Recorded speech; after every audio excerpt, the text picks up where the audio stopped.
नमस्कार दोस्तों, मैं हूं नीति और आज के वीडियो में हम बात करेंगे 191 वीज़ा के बारे में कि 191 वीज़ा मिलता कैसे है, 191 वीज़ा को कौन अप्लाई कर सकता है और इसको अप्लाई करने के लिए क्या क्या रिक्वायरमेंट होती है जो हमें फुलफिल करनी होती है। तो सबसे पहले तो 191 वीज़ा परमानेंट रेसिडेंसी वीज़ा है। तो अगर आपको 191 वीज़ा मिल जाता है तो आप ऑस्ट्रेलिया में कहीं पे भी रह सकते हो, कहीं पे भी जॉब कर सकते हो। दूसरे परमानेंट रेसिडेंट्स को जो भी बेनिफिट मिलते हैं वो सारे बेनिफिट आपको भी मिलेंगे। मेडिकेयर कार्ड का बेनिफिट मिलता है, बच्चों के लिए जो सब्सिडी मिलती है और भी बहुत सारे बेनिफिट है जो परमानेंट रेसिडेंट्स को मिलते हैं। ये सारे बेनिफिट आपको इस 191 वीज़ा के बाद मिलेंगे। आप सिटीजनशिप के लिए अप्लाई कर सकते हो और फिर आप अपने कोई फैमिली मेंबर अगर वो एलिजिबल है तो आप उसको यहाँ पे परमानेंट रेसिडेंसी के लिए स्पॉन्सर भी कर सकते हो। तो ये सारे बेनिफिट है 191 वीज़ा आने के बाद। तो अब हम बात करते हैं कि 191 वीज़ा अप्लाई कौन कर सकता है। तो 191 वीज़ा की दो स्ट्रीम है, एक है रीजनल प्रोविजनल स्ट्रीम और दूसरी है हांगकांग स्ट्रीम। तो हांगकांग स्ट्रीम उन लोगों के लिए जो हांगकांग पासपोर्ट होल्डर है। तो आज के वीडियो में हम हांगकांग पासपोर्ट होल्डर के बारे में बात नहीं करने वाले, हम दूसरी स्ट्रीम के बारे में बात करने वाले जो है रीजनल प्रोविजनल स्ट्रीम। तो इस स्ट्रीम के अंदर दो तरह के वीजा आते हैं, एक है 491 और दूसरा है 494। तो 491 रीजनल प्रोविजनल वीजा है और दूसरा है 494 जो रीजनल स्पॉन्सर वीजा है। तो अगर आप में से किसी के पास 491 या 494 वीजा है तो वो वीजा के ग्रांट होने के 3 साल बाद आप 191 वीजा के लिए अप्लाई कर सकते हो। तो बेसिकली हम थोड़ा डिटेल में बात करें तो 491 और 494 ये 5 साल का वीजा आता है जब आपका वीजा ग्रांट होता है और उसमें कंडीशन लिखी होती है कि आपको उन 5 में से कोई भी 3 साल रीजनल ऑस्ट्रेलिया में रहना है, काम करना है। जो स्पॉन्सर वीजा होता है उसमें ऑब्वियसली रिक्वायरमेंट होती है कि आपको अपने एम्प्लॉयर के साथ ही काम करना है, उसी एम्प्लॉयर के साथ आपको काम करना है और आपको सारे डॉक्यूमेंटेशन और वो सब सबमिट करना होता है जब आप 191 के लिए अप्लाई करते हैं। पर जो दूसरी स्ट्रीम है 491 वाली, उनमें कोई ऐसी कंडीशन नहीं है। आपको ऑस्ट्रेलिया के कोई भी रीजनल में रह के वहां पे जॉब करनी है, वहां पे रहना है।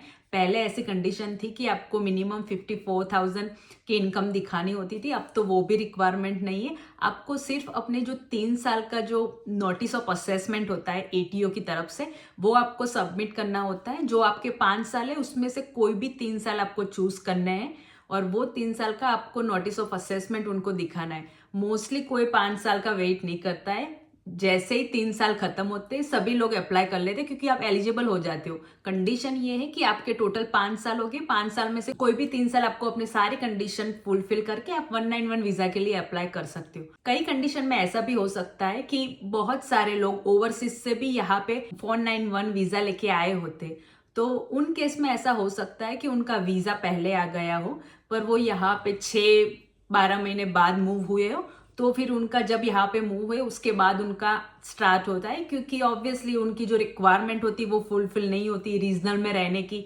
3 साल उनको रीजनल में रहना है, उनका स्टे दिखाना है, फिर एटीओ का वो दिखाना है, तो उसकी वजह से उन लोगों को थोड़ी परेशानी हो सकती है। परेशानी इन द सेंस ऐसा कुछ नहीं है पर उनको थोड़ा वेट करना पड़ेगा।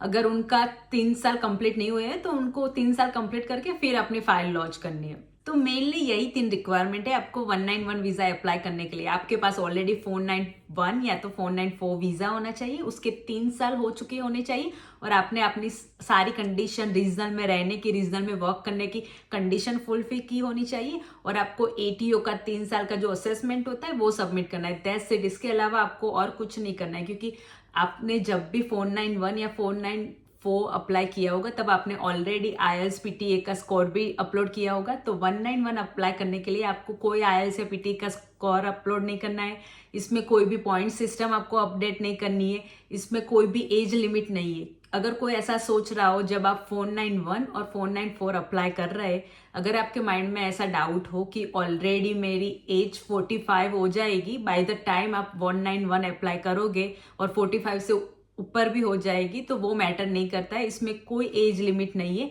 आप कौन सी भी एज में 191 वीजा अप्लाई कर सकते हो। और इस वीजा में सिर्फ आपको मेडिकल असेसमेंट फिर से करवाना पड़ता है। जब आप 191 अप्लाई करते हो आपको अपना मेडिकल असेसमेंट करवाना पड़ेगा, अपना पुलिस चेक, ऑस्ट्रेलिया का पुलिस चेक और अपना इंटरनेशनल पुलिस चेक।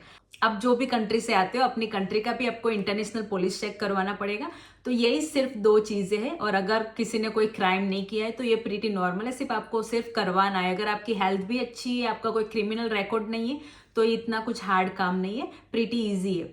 तो ये दोनों चीजें सिर्फ आपको करनी है और उसके बाद आपके सारे जो भी आईडी है, डॉक्यूमेंट्स है, पासपोर्ट है, उनकी सारी डिटेल आपको सबमिट करनी होती है जब आप ये वीजा अप्लाई करने जा रहे होते हो।